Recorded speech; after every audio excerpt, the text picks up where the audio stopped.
Today we're gonna do Arabic date cookies. All you need is 400 grams of flour, 200 grams of coconut flour, 80 grams of sugar, 80 grams of brown sugar, 2 packets of vanilla sugar, 500 grams of soft butter, 1 packet of baking powder, 2 egg yolks, and 1 pack of date paste. You should usually find at the Turkish or Arabic supermarket. If you do not have coconut flour, you can add 600 grams of flour. The same with the sugar. If you do not have brown sugar, take 160 grams of normal sugar. In this example, I used 1 packet of white vanilla sugar and 1 packet of brown vanilla sugar. But you can of course also take 2 packets of the white vanilla sugar or 2 packets of the brown vanilla sugar. Now let's get started. First, sift the flour with the baking powder into a bowl.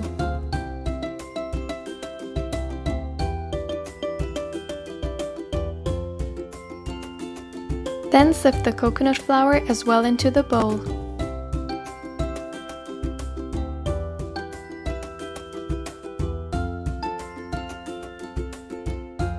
Then add the soft butter,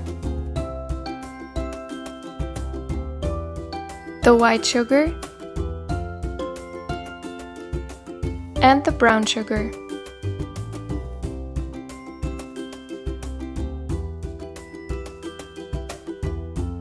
At last, add the 2 packets of vanilla sugar and the 2 egg yolks.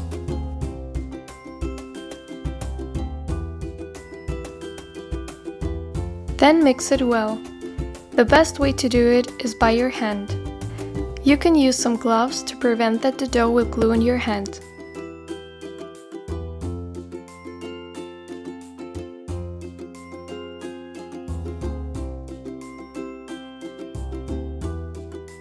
After the dough is finished, put it into a bowl, cover it and put it aside.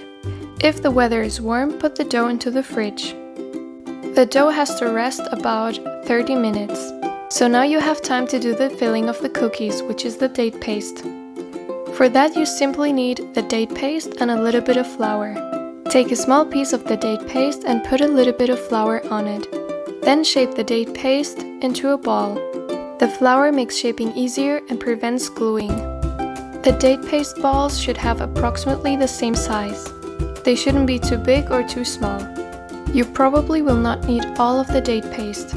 As you finish to do some date paste balls, take the dough out of the fridge. Take a small piece of the dough, which should be bigger than the date paste ball. Shape it into a ball as well.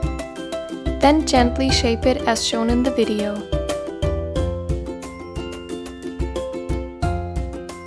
Put the date paste inside, close the cookie around, and shape it again into a round ball.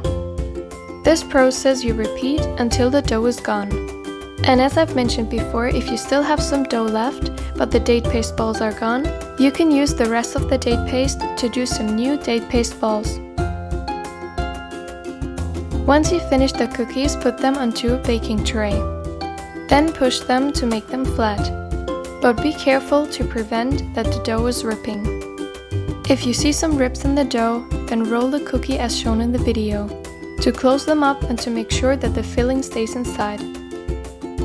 Then that's how the cookies should look if you put them onto the baking tray. Then put the baking tray with the cookies into the oven at 180 degrees and bake them until they get a golden brown color. For usual it takes around 20 minutes. So while the cookies are baking, you can prepare the decoration. For that you can melt some chocolate. This time I used white chocolate, but of course you can also use brown chocolate.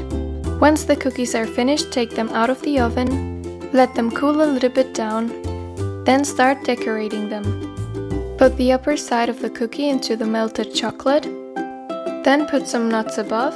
I used sweetened hazelnuts, but of course you can also use pistachios or almonds. Let the cookies cool down once again, then they are ready to serve. But if you prefer to have the best taste of the cookies, you should follow the exact recipe using coconut flour and brown sugar.